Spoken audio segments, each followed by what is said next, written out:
Bismillahirrahmanirrahim. Alhamdulillahirabbil alamin. Wassalatu wassalam ala asyrafil anbiya'i wal mursalin wa ala alihi wa sahbihi ajma'in. Rabbi syrah li sadri wa yassir li amri wahlul 'uqdatam min lisani yafqahu qawli, amma ba'du. Yang saya hormati tuan-tuan imam, para bilal, pengurusi ahli jawatan kuasa, muslimin muslimat, hadirin hadirat yang dirahmati Allah. Assalamualaikum warahmatullahi wabarakatuh. Pertama sekali kita bersyukur pada Allah Subhanahu wa taala kerana dengan izin dan limpah kurnianya, alhamdulillah kita dapat sama-sama berada dalam satu majlis ilmu, saling ingat memperingati antara satu sama lain. Sebagaimana firman Allah dalam Al-Quran, wa dzakir fa inna dzikra tanfa'ul mu'minin. Ingat memperingatilah kamu, sesungguhnya dengan ingat memperingati itu mendatangkan banyak manfaat dan faedah kepada orang-orang yang beriman. Yang keduanya, saya nak sampaikan salam. Tadi semasa on the way saya nak sampai ke Bukit Bulan. Betul kan? Bukit Bulan. Saya dihubungi oleh YB Alung dan dia sampaikan salam. So malam ni dia ada satu lagi program bersama dengan Datuk Mufti di DUN dia. Jadi insyaAllah apa yang penting kita dapat sama-sama menghidupkan majlis ilmu dan mengingati Nabi Muhammad SAW. Tuan-tuan dan puan, kita ni bersyukur sebenarnya. Sebab setiap tahun kita menyambut dan mengingati Nabi Muhammad SAW. Kita berselawat, kita membuat majlis-majlis ilmu, dan kita didik anak-anak kita tadi berselawat dan juga menceritakan kepribadian Nabi daripada syama'il Rasulullah SAW. Dan kadang-kadang apa yang anak-anak ni baca pun orang tua tak faham. Dia pun tak faham apa sebenarnya budak ni nak. Tapi itu hasil daripada nukilan yang tertulis di dalam buku Syama'il Rasulillah. Bagaimana tubuh badan Nabi, bagaimana sifat Nabi, bagaimana akhlak Nabi, sekurang-kurangnya kita tahu. Tak apalah budak-budak ni, tuan-tuan kena ingat, budak-budak ni satu hari dia membesar. Kalau dia membesar, sekurang-kurangnya dia ingat apa yang dia pernah hafal tentang Nabi Muhammad SAW. Sekarang yang tuan-tuan boleh pantau, sekarang yang ibu-ibu ayah boleh pantau. Lepas ni dia keluar daripada kampung ni, tak ada orang tahu dah. Saya pensyarah universiti, saya tahu apa berlaku kat universiti. Apa dia buat malam-malam, apa yang dia buat dengan kawan-kawan. Dia masuk kuliah, tak masuk kuliah, tuan-tuan tak tahu. Telefon kat mana? Dalam kuliah, padahal tidur. Telefon kat mana? Ada ni dengan kawan-kawan tengah study week, padahal tak. Kat mana? Bukit Bintang, kelab malam. Semalam ada seorang pelajar daripada universiti bagi tahu siap-siap. Dia kata kawan dia ni best student universiti. Tak mau bagi tahu universiti mana. Best student universiti dapat beasiswa JPA. Pada masa yang sama minum arak. Umur baru berapa tahun? Saya tanya berapa umur kawan kamu ni? 21 tahun. Nak masuk 21 tahun. Dia kata macam mana saya nak nasihat ustaz? Bila saya cakap kata ni tak boleh, dia kata apa? Budak ni kata apa? Kawan yang minum arak ni. Dia kata yang haram hanya babi saja. Arak tak haram. Tak tahu apa masalah budak ni sebab dia tak ada pun dalam majlis tu. Malam kami dikumpulkan dengan satu program Yayasan Bank Rakyat yang bagi beasiswa Bank Rakyat kepada pelajar-pelajar susah seluruh negara. Dikumpulkan semalam dekat 300 orang.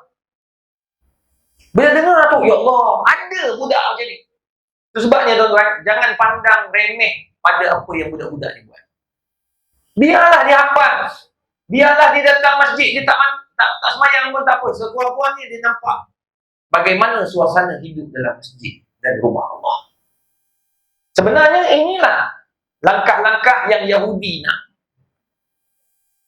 Yang mana Yahudi ni dia sebut, Allah sebut dalam Quran, walan tarda ankal yahudu walan nasara hatta tattabi'a millatahum.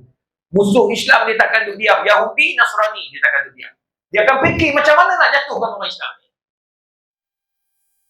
Macam mana nak bagi budak-budak ni tadi, ni, dah boleh tengok porno kecil-kecil. Dulu, orang zaman-zaman dulu nak tengok video porno, dia kena beli, sewa video kan. Generator? Macam mana Haji tahu? Kantoi. Zaman dulu, tuan-tuan, zaman dulu nak beli kena pergi kat sewa lah apa, betul tak? Bang kena beli, kena sewa, kena pergi kat mana kedai-kedai yang jual ataupun yang buat sewa.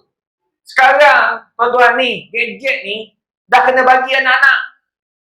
Tahu tak sebab apa? Sekarang ni kat universiti, KPT, Kementerian Pengajian Tinggi, pelajar-pelajar universiti belajar bukan lagi 100% bersemuka.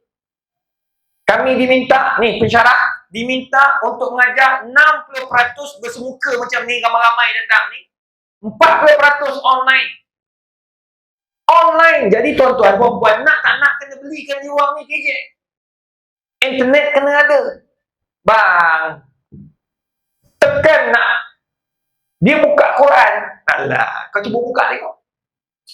Cuba tanya, ambil handphone anak tengok. Dia ada tak dia buka terjemahan Quran ke? Ceramah perdana ke? Tak ada. Yang dibuka apa? TikTok. Yang dibuka apa benda? Apa benda kak? Jangan jawab kat bahaya. Soalan profesor dia menyangkut. Bang, buka pelik-pelik. Sekarang ni type dia. Dia tahu macam mana nak tengok benda-benda haram tu. Tuan-tuan, sekarang ni jual beli alat kelamin palsu. Tahu tak Haji? Alat kelamin palsu. Ni kita nampak botol. Jual alat kelamin lelaki bang, bukan saiz Melayu. Saiz Afrika Selatan tu. Bang, jual online bang, beli online. Sebab apa? Ada seorang bapa dengan mak datang ke pejabat saya UKM. Bagi tahu, kata, Ustaz, anak saya ni duduk dekat apa? Bukan universiti. Duduk di asrama penuh. Anak perempuan ni. Asrama penuh, budak baik Ustaz. Dia tertinggal barang, dia suruh mak dia ni tolong ambilkan barang, bawa ke asrama hari Minggu. Macam ni satu hari. Mak ni godek cari barang dia tu, ternampak satu alat kelamin lelaki. Dia bawa ke UKM, dia tunjuk depan saya, letak atas meja. Terkejut badan aku. Terkejut. Picit lah aku, lembik. Bang, jual lah. Kita gelak-gelak. Entah-entah anak kita pun buat benda yang sama. Jangan gelak. Sebab benda ni benda realiti. Yang ini yang musuh Islam nak. Dia nak bagi orang free. Dekat barat benda ni dah biasa. Saya tanya profesor psikologi dekat UKM. Dia cakap apa? Ustaz, saya kata kita kena buat kajian ni kat Malaysia. Sebab dah jadi macam tersebar luas dah. Bukan seorang. Baru ni yang adalah, saya tak mau sebut, nanti tuan-tuan kenal. Anak dia beli pesangin. Nampak tu macam apa? Vibrate. Saya ingatkan untuk urut belakang ni. Rupanya tak. Alat kelamin lelaki juga. Tapi untuk merangsang kemaluan wanita. Benda ni bukan kecil tau. Macam mana nak beli online? Kejap-kejap sampai kotak dekat rumah, betul tak? Shopee lah, Lazada lah. Apa benda ni? Kita tak tahu bang. Tengok-tengok alat-alat tu lah. Yang lelaki pula beli alat kelamin. Bukan alat kelamin. Dia orang beli terus perempuan. Makcik. Beli. Bukan beli muka makcik lah. Dia beli plastiknya tu. Dia tiup. Padahal. Jadilah perempuan. Lepas tu, dia letakkan alat kelamin perempuan kat situ. Diorang buatlah apa yang patut diorang buat. Sekarang ni ada dah. Sebab kadang-kadang bila tengok budak-budak ni tak nak kahwin, padahal ada nafsu. Tak apa, dia penting tak apa, beli benda ni lebih baik daripada jaga yang betul. Yang ni, dia serabut-serabut, kita penyik-penyik simpan terus dalam laci. Kalau yang macam ni betul-betul keras nak lipat masuk laci, macam mana? Popel, lipat laci tak boleh. Dia kata, Ustaz, daripada pening kepala, baik kami beli alat-alat macam ni. Tengok, mentality. Bahaya tuan-tuan. Di barat dah ada. Profesor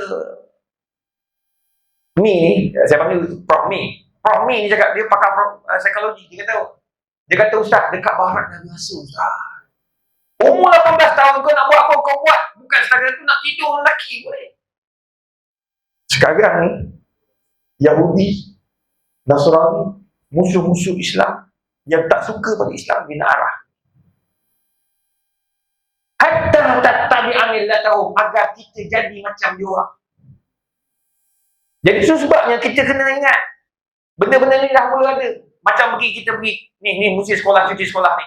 Contoh pergi hotel kan, bawa cucu, bawa anak bawa kita pula sekarang. Dulu kita bawa anak, sekarang anak bawa kita dan cucu. Ada sebab dia bawa tu, suruh jaga cucu pula. Bawa cucu, tengok bila kita pergi ke kolam nak mandi, dia tak bagi mandi pakai baju muslimah panjang-panjang. Betul tak? Dia suruh pakai baju yang telah ditetapkan. Apa dia bikini? Bang, ni negara Islam lah bang. Apa pula bikini? Apa pula bikini? Pakailah baju yang dibenarkan untuk orang Islam mandi. Orang lelaki dia suruh pakai apa? Ni, seluar pendek. Dia tak bagi pakai baju. Allah, tuan-tuan, saya duduk hotel 5 bintang semua. Tak bagi dia bang.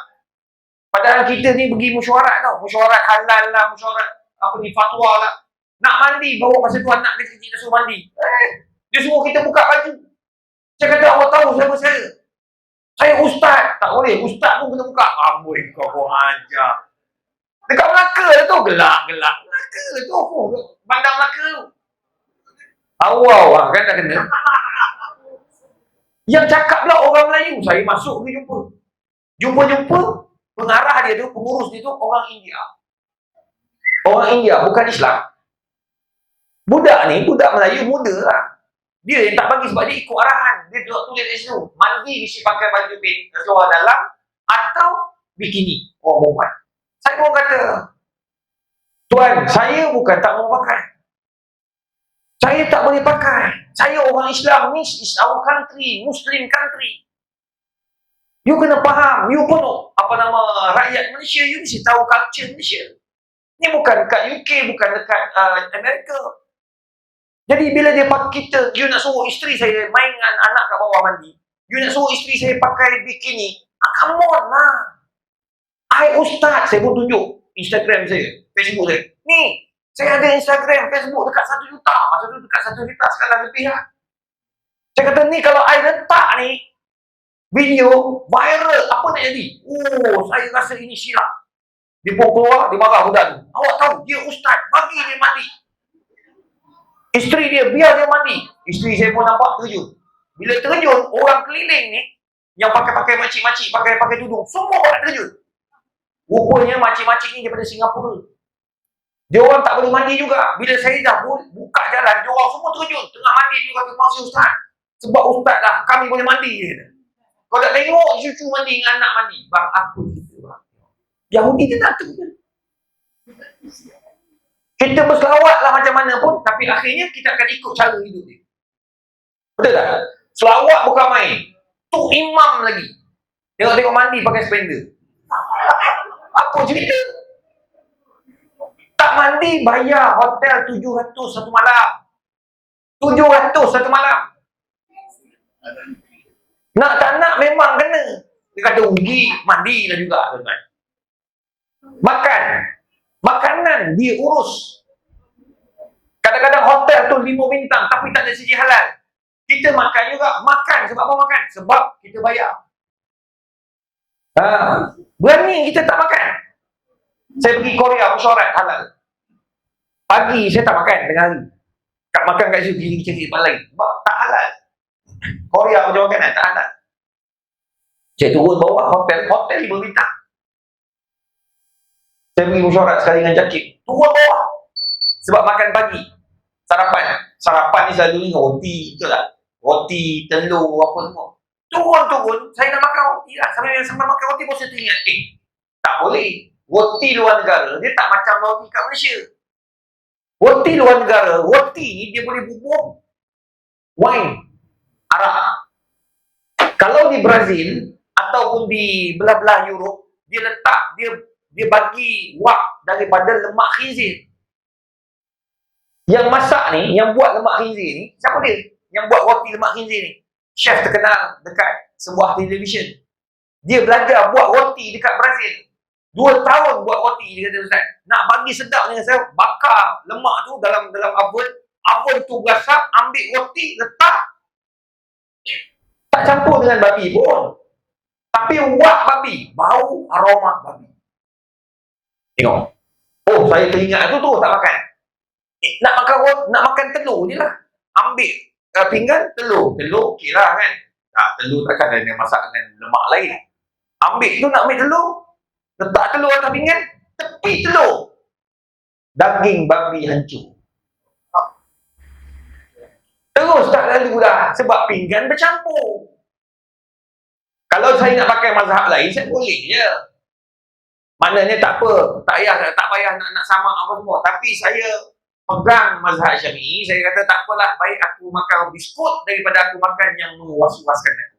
Sebab aku tak sampai lagi tahap ke buluh. Tengah hari ni makan lagi. Kat luar lah makan nasi Arab lah dulu.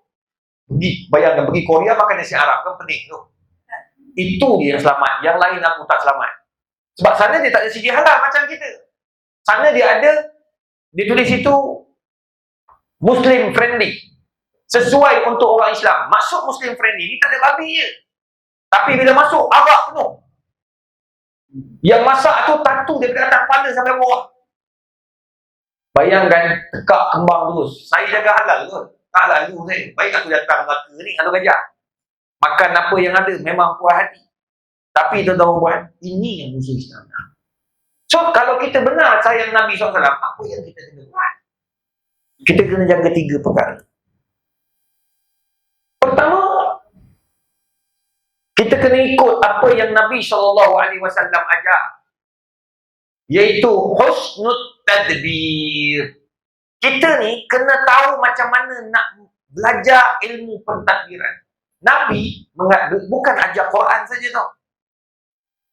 Nabi ajar pentadbiran. Sebab Nabi pentadbir terbaik. Bila dia jadi pentadbir di Madinah, pentadbiran Nabi terbaik tu sebab bila Nabi sampai, Nabi bina masjid dulu. Kenapa masjid? Why masjid? Kenapa? Sebab masjid tempat berhimpunnya orang Islam. Tua, muda, kaya, miskin. Dalam masjid mana ada pangkat lah. Kau datang lambat belakang juga duduk. Kau datuk ke, profesor ke, kau belakang juga duduk kalau lambat. Betul tak?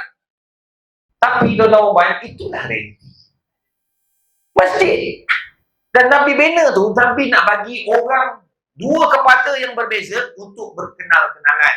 Orang muhajir dengan orang ansar. Muhajir orangnya keras. Orang ansar lembut. Itu sebab orang Mekah, Madinah beza. Kalau you all duduk kat Mekah, lain kan dia punya cara bercakap dia. Kalau Madinah, kalau kita tawar barang, boleh jalan lagi tau. Bagilah murah sikit. Okeylah kakak punya pasal. Itu dia bunyi Pakistan lah. Apalah yang penting dia dari Madinah. Hotel Madinah senang sikit beli barang. Tu sebab selalu beli buah taman. Boleh tawar kat Mekah, Madinah tau. Dekat Mekah, kau nak ambil, tak nak sudah. Tu je, very simple. Pentadbiran. Tu sebab Nabi bila sampai Madinah, Nabi boleh bangunkan ekonomi. Macam mana Nabi buat? Nabi cuba sederakkan antara orang muhajir dengan orang ansar. Geng makan gaji, dia panggil makan gaji. Ansar ni makan gaji. Muhajir ni yang bekerja keras mencari rezeki. Kau kerja dapat duit, kau tak kerja kau tak dapat duit. Businessman, businesswoman. Duduk sekali. Daripada situ, bannernya masjid, terbannernya satu. Dia panggil apa? Pasar. Dia panggil Pasar Madinah. Sebelum ni kita duk beli dengan pasar Bainu Qanuqa, Yahudi punya. Kenapa kita nak beli dengan Yahudi? Kita belilah dengan orang Islam. Bukalah pasar orang Islam. Tengok cara Nabi pun nak. Sama juga macam kita. Kita bila pentadbirannya out, ada je rasuah. Singapura negara antara yang paling, nak kata zero tu mustahil sangat, paling rendah kes rasuah. Cuba cek negara mana paling tinggi. Malaysia. Akak yang cakap bukan saya. Negara orang Islam. Betul tak? Negara orang Islam. Pentadbiran dari sudut menjaga kebersihan, negara mana paling bersih? Singapura. Singapura siapa? Tuan-tuan pergi Singapura, nak jumpa potong hukum payah. Siapa Singapura ni? Singapura ni, kira boleh kita kata Yahudi Asia. Semua ketenteraan dia, polis dia berlatih dekat US, berlatih dekat Israel.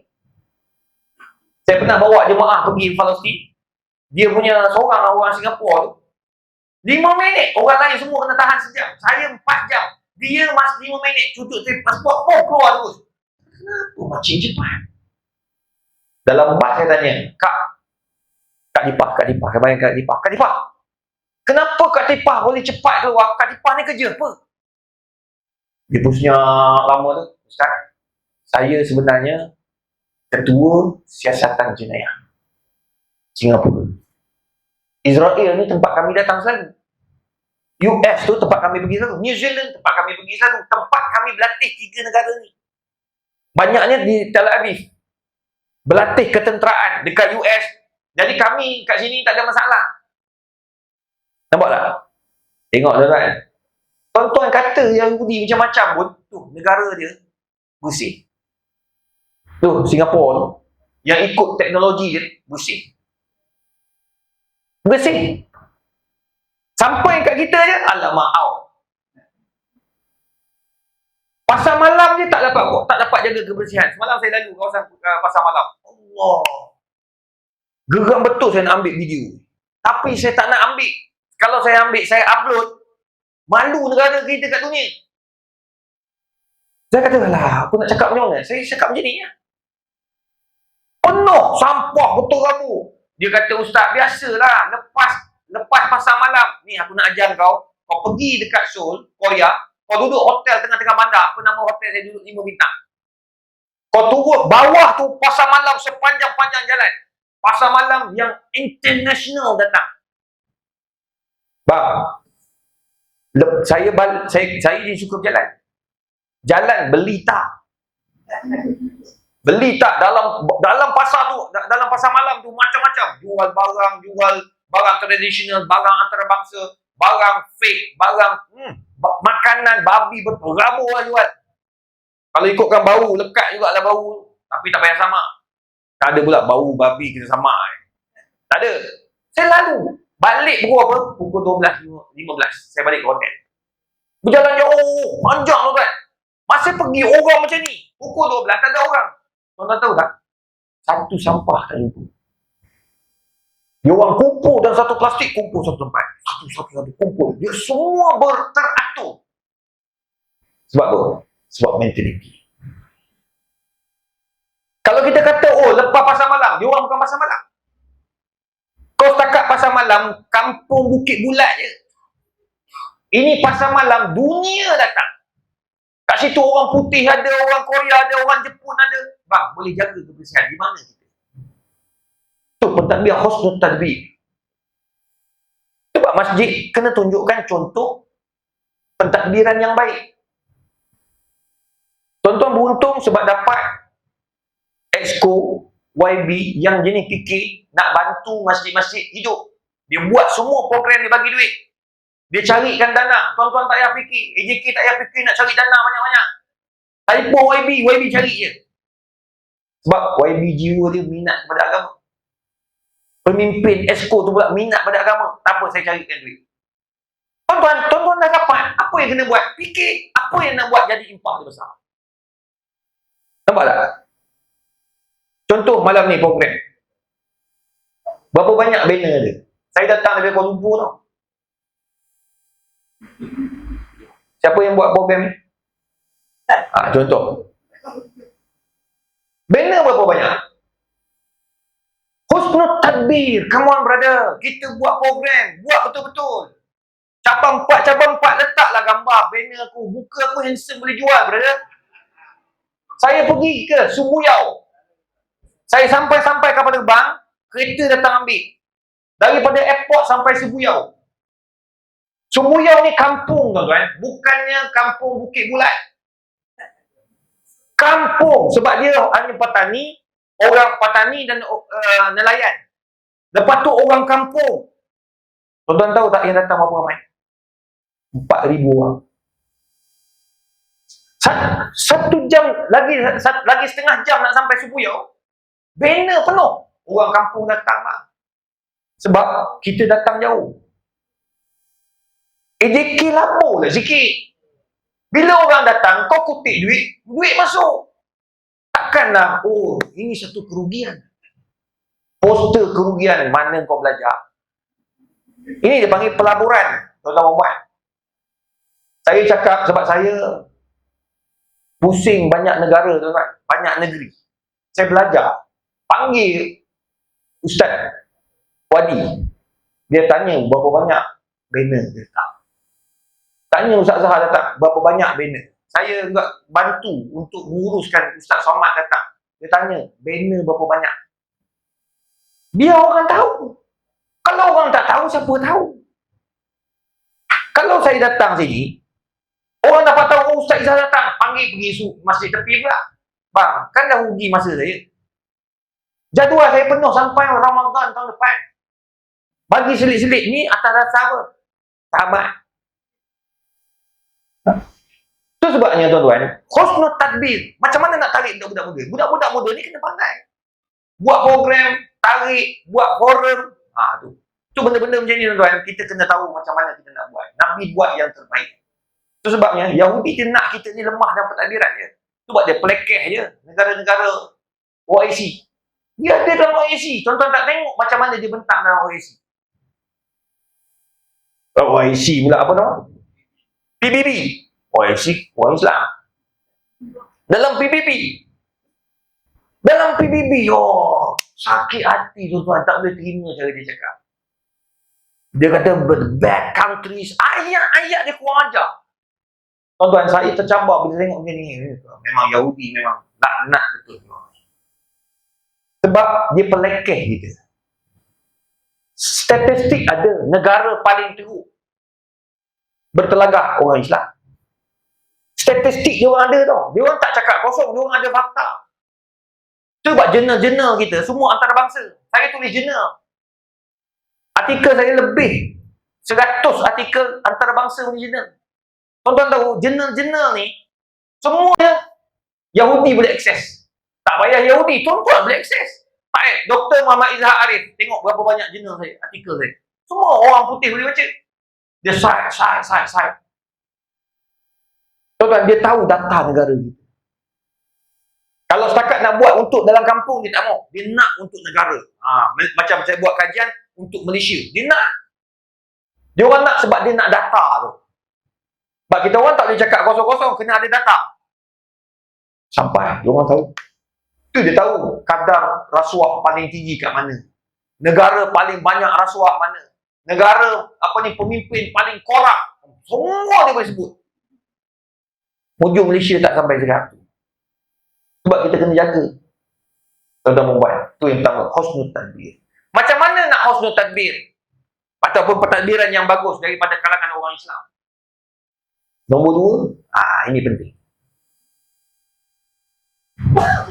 Dia panggil apa? Maharatul ilmi. Kena ada ilmu. Kita nak lawan Yahudi, kena ada ilmu, tuan-tuan.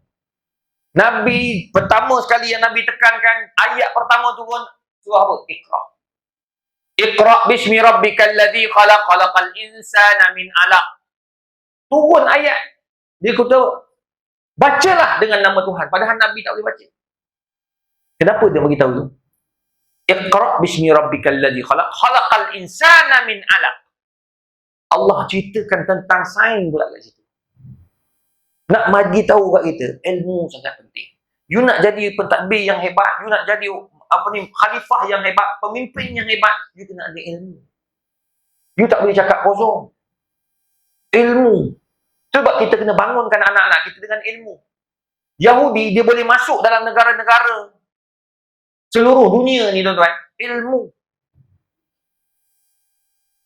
Singapura, antara universiti terbaik dunia. 10 terbaik dunia.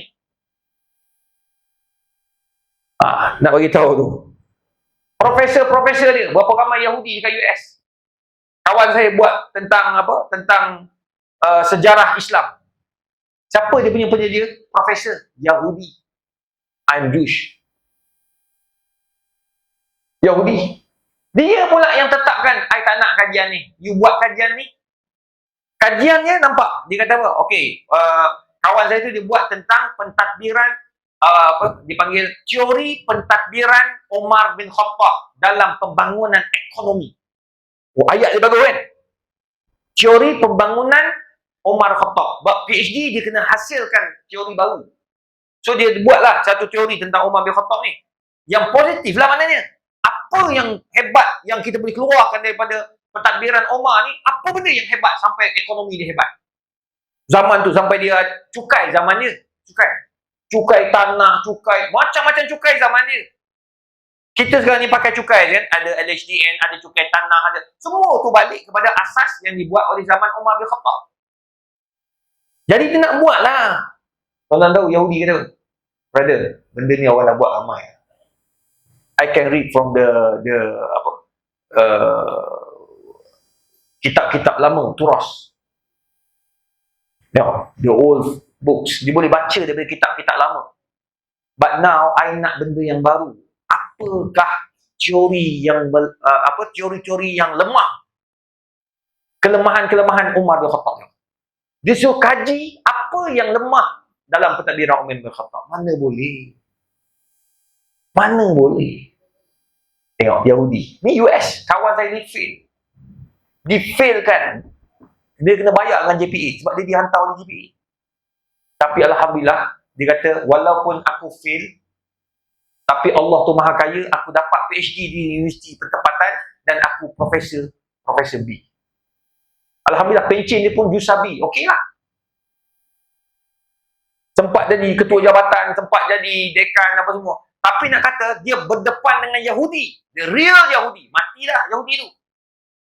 Dia kalau dengar Yahudi, dia cukup benci. Dia kata sebab Yahudi ni lah aku fail, aku kena potong gaji, bayar kepada JPA. US ni bukan Malaysia.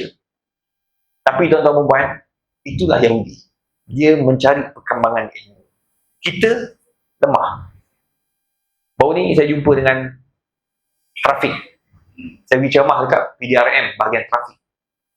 Tuan-tuan tahu yang mati aksiden ni kebanyakan siapa? Mati aksiden motor Na'udzubillah tuan-tuan. Sedih dengar anak orang Melayu kita. Yang kaki Superman atas tu kan. Ni highway ni saya nak balik ni mesti jumpa ni. Selalu utara selatan memang jumpa. Dia naik kaki ke atas. Kira bagi dia tu laju lah. Aku naik Mercedes bang. Kau macam mana baring pun aku tetap potong kau. Bila aku laju, kau laju, saya dalam kereta. Angin tolak dia. Macam ni. Baru ni meninggal seorang. Kawan anak saya. Sebab saya pesan ke anak saya. Tengok, ni pun payah. Anak kita bang. Kawan-kawan semua ada motor sekarang. Zaman kita mana ada anak ada motor. Basikal semua tak. Sekarang tak beli motor mengajuk. Betul. Belilah motor. Anak saya tak beli motor. Memang dia tak bawa motor. Sebab dia belum ada lesen. Tapi, dia tonggang kawan-kawan dia. Jadi mama dia gaduh dengan mama dia benda yang sama lah. Mama kata jangan naik. Naiklah kereta mama dah upah orang hantar kan. Hantar balik, pergi balik. Adik tak bawa mama. Mama tak bagi adik bawa. Adik hanya naik saja. Aduh, payah. Anak profesor. Payah. Mulalah dia.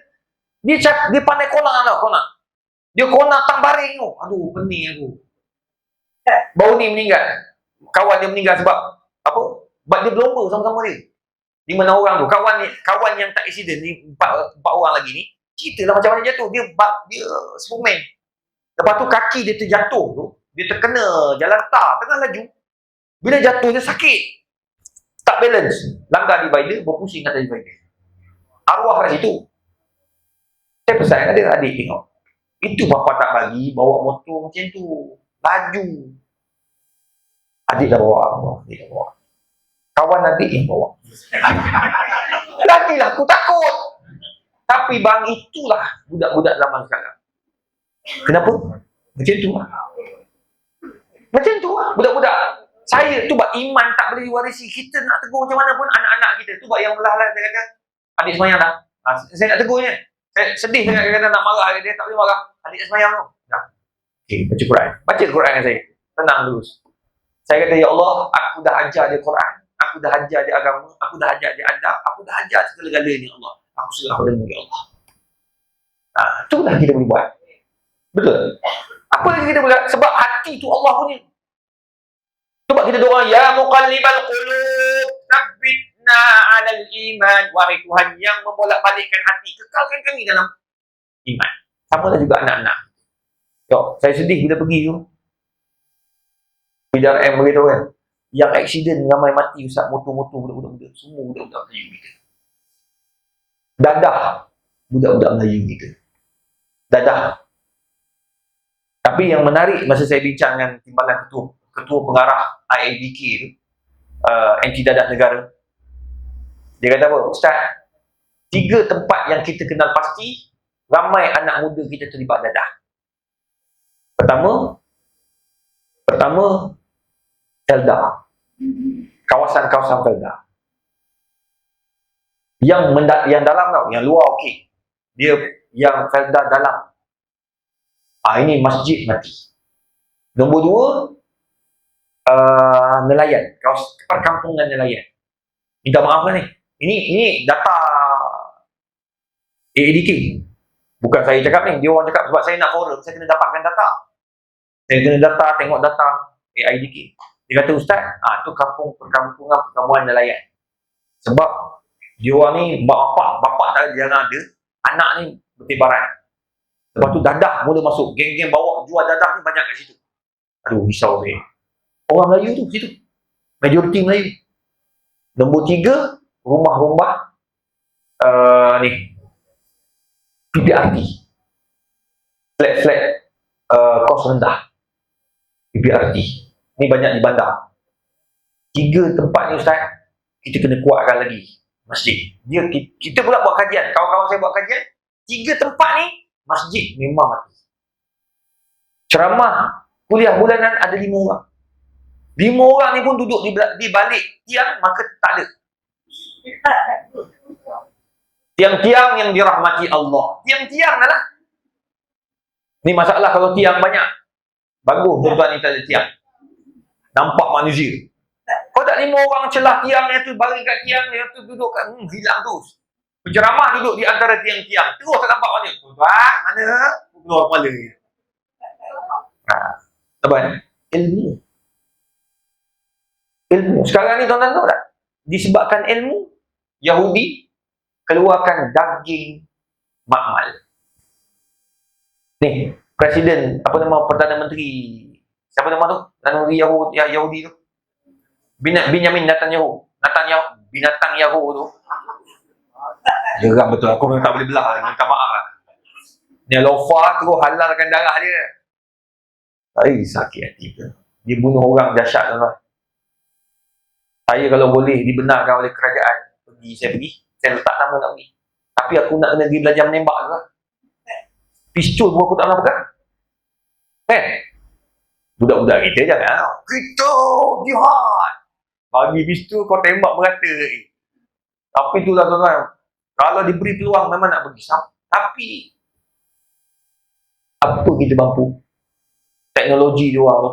Buka handphone dia tahu kat mana orang tu. Tengok general dia, major general dia kena bom kan. Semua tu dia tahu tu kan. Dia boleh tahu kat mana kita. Kan? Dia pergi ke kilang. Dia panggil 3D printing. Daging tu, Haji nak makan daging apa? Daging apa? Daging Wagyu. Wagyu ni harga 1,000 slice tau. Satu slice. Yang Jepun ni, dia boleh buat. Dia type kat komputer, pakai sel binatang, keluar beribu-ribu kilo. Sebiji. Yang dia tak boleh buat tulang. Tengok, tulang tu Allah punya. Daging dia boleh buat pakai daging makmal. Rasa 99% saya yang buat kajian tu. Dengan kawan-kawan engineering dekat UKM. Bentang depan mufti-mufti seluruh Malaysia. Baru ni bentang depan Duli Yang Maha Mulia Sultan Selangor.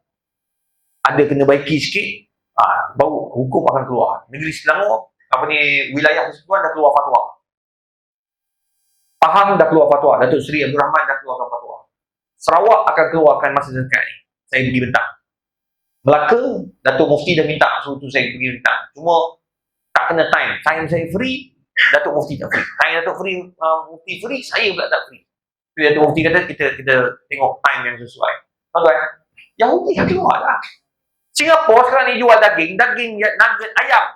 Bukan ayam, tapi makmal. Rasa sebiji makmal. Sebiji ayam. Di Bangkok sedang usahakan daging babi makmal. Nak jatuh hukum apa tu? Tu lah. Tengok, tanya soalan. Kau pun tanya soalan. Boleh makan tak? Sebab tu bukan babi, tu makmal. Betul tak? Aku pun tak tahu boleh makan ke tak. Sebab susah tau nak tentukan hukum. Sebab benda tu benda baru.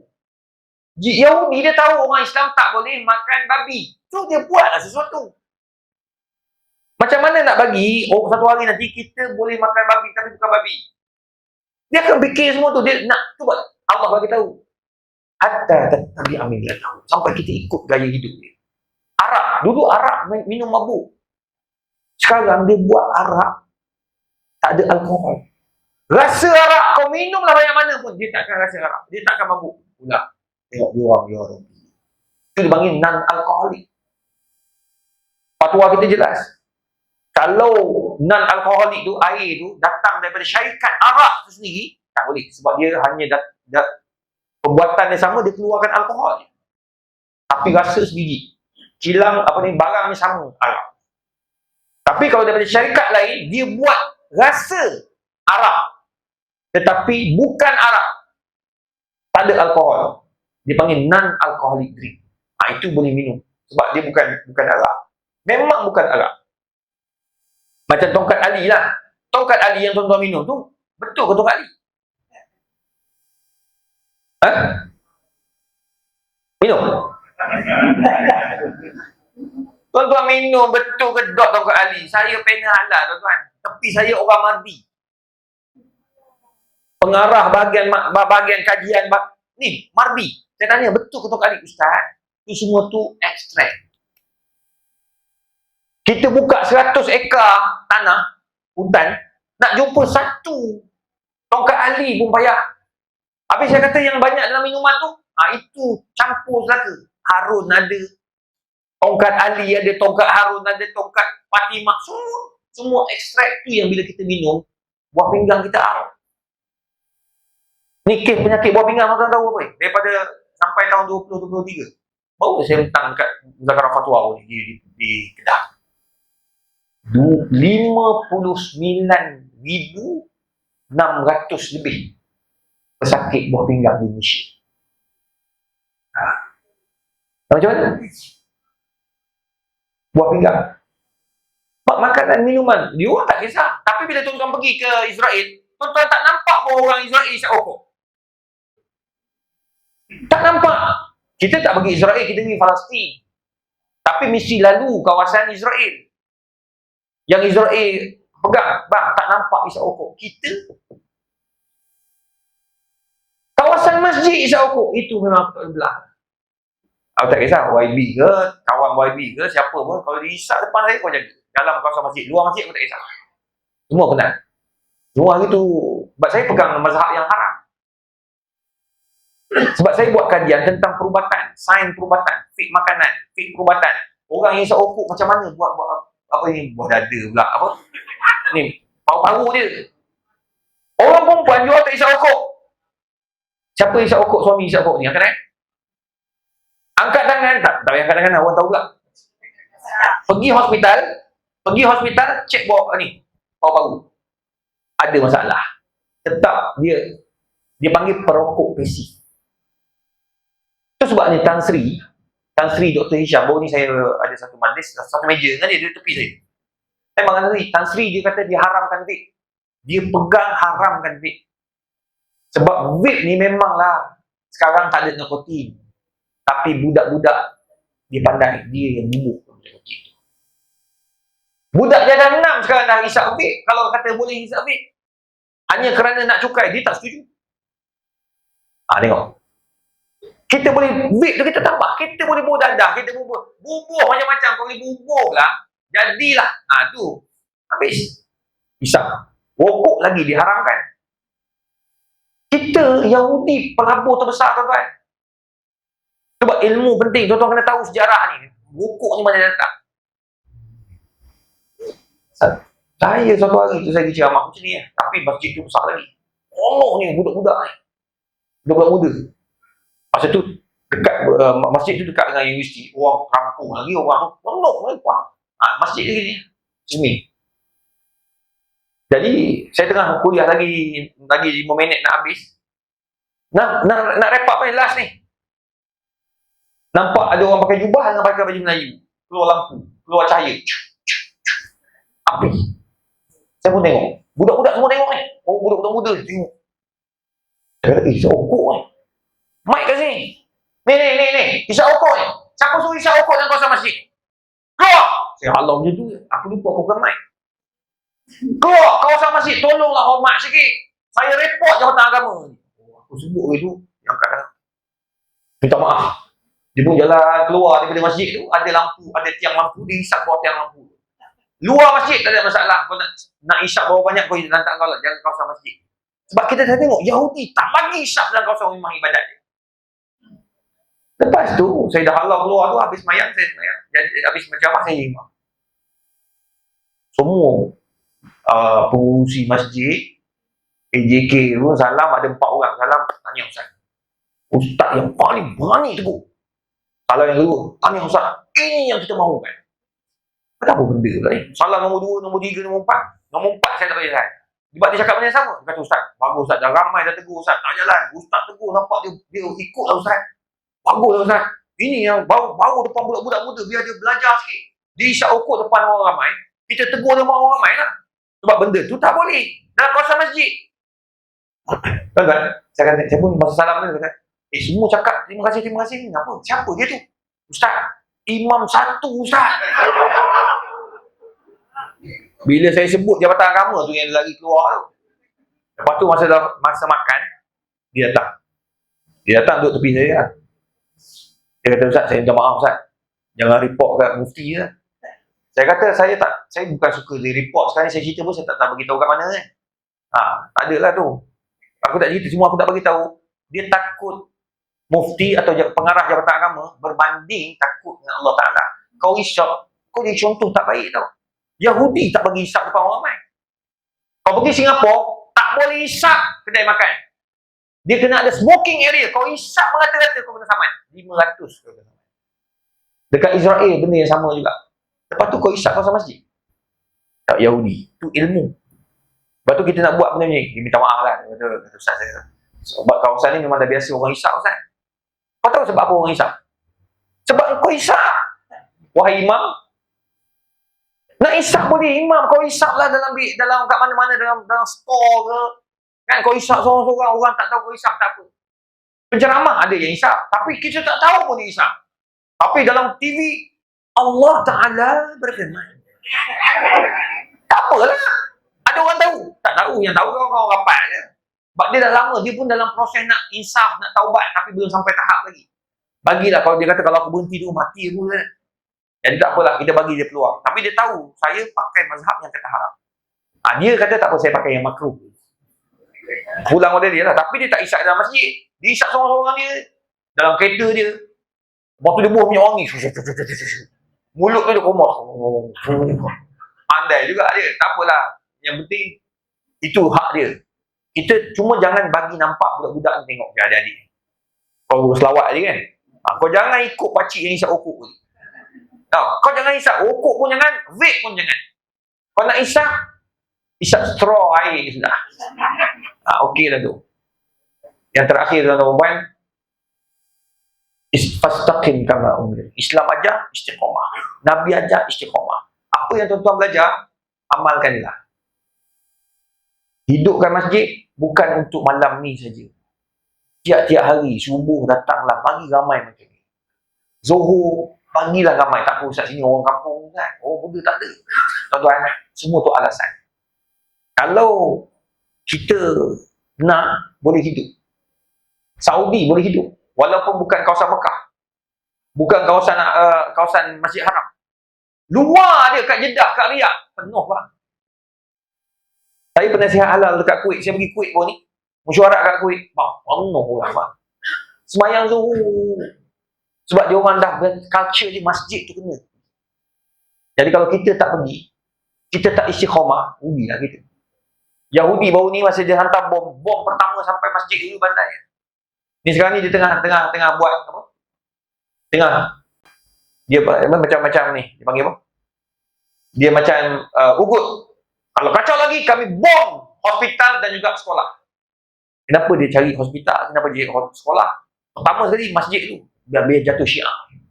Syiar tak ada, masjid tak ada, mana kau ni macam tak ada apa lah. Tuan-tuan. That's why pegang 3 benda tadi, insyaAllah. Tuan-tuan. Jadilah khalifah ataupun pentadbir yang hebat. Ya. Dan saya happy sekarang ni, kebanyakan pemimpin-pemimpin di Melaka ni minat agama. Waktu saya suka. Ni saya sembang dengan Datuk Mufti Melaka pun, saya kata alhamdulillah. Suka betul. Yang paling banyak Islam Melaka tu. Melaka berselawat 50,000 orang. Somad datang baru ni. Dekat 70,000 orang datang. Tu. Hebat. Memang hebat. Ustaz Azhar datang. Sekarang ni direhatkan sekejap. Tak apalah. Bagi tenang-tenang tu kan.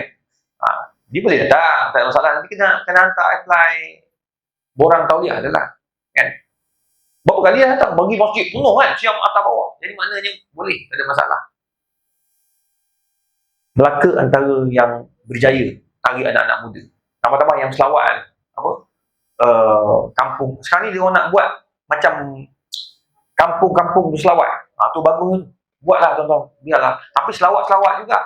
Ilmu kena ada. Ni selawat. Ya anak-anak. Apa kau tak tahu. Dia datang yang anak-anak lepas isyak. Isyak tak semayang. Tu pening kepala kita dia buat ni. Jangan gitu bos. Syafaat. Ni selawat-selawat juga. Syafaat-selawat ada. Syurga tu ada nama pintu solat. Kau datang lah. Ilmu kena ada. Nombor 2, tuan-tuan buat. Macam YB Along ni. Seorang lagi tu apa? Hilmi. Dr. apa? Dr. YB Hilmi kan? Esko juga. Timbalan Esko. Lepas tu Iqmal. Dr. Iqmal. Tu semua aktif. Orang muda dia suka program agama. Okey lah kan. Lebih suka macam tu. Saya suka bila tengok pemimpin muda-muda ni suka agama. Geng nak jumpa masjid. Dia ada masjid ni, dia ada kat masjid ni. Settle masalah. Nombor 2, ilmu. Nombor 3, istiqamah. 3 je Nabi ajar. Banyak saya nak cerita, tapi cukuplah untuk Bukit Bulat ni. Masjid Bukit Bulat. InsyaAllah saya bagi masjid Bukit Panjang pula. Simpan pula yang lain ni untuk masjid lain pula. Kita kongsi-kongsi lah. Jadi yang penting amalkan. Masjid bagi hidup tuan-tuan. Kalau tidak, ni maruah kita.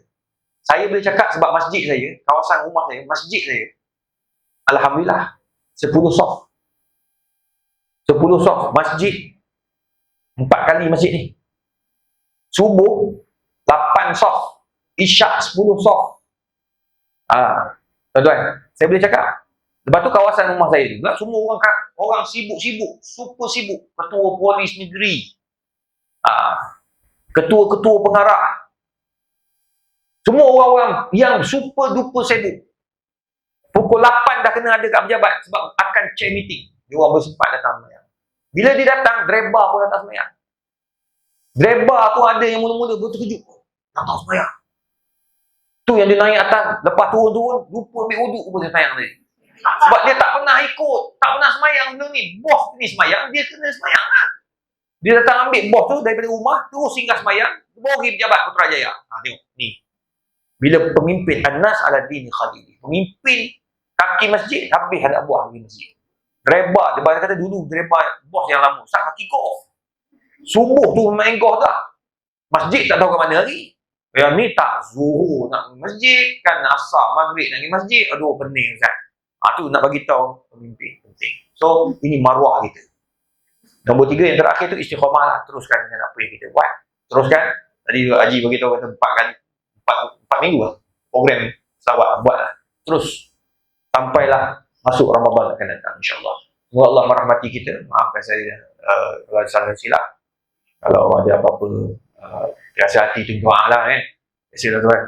Hidup ni kalau tak menegur siapa lagi? Sebab saya akan ditanya oleh Allah Ta'ala. Datang jauh-jauh. Kau setakat nak hiburkan tuan-tuan, baik tak payah. Baik bagi penyanyi. Pelawak. Tapi kalau nak tuan-tuan saya datang, saya dibayar, saya diberi amanah untuk menyampaikan. Saya bukan jabatan kosong.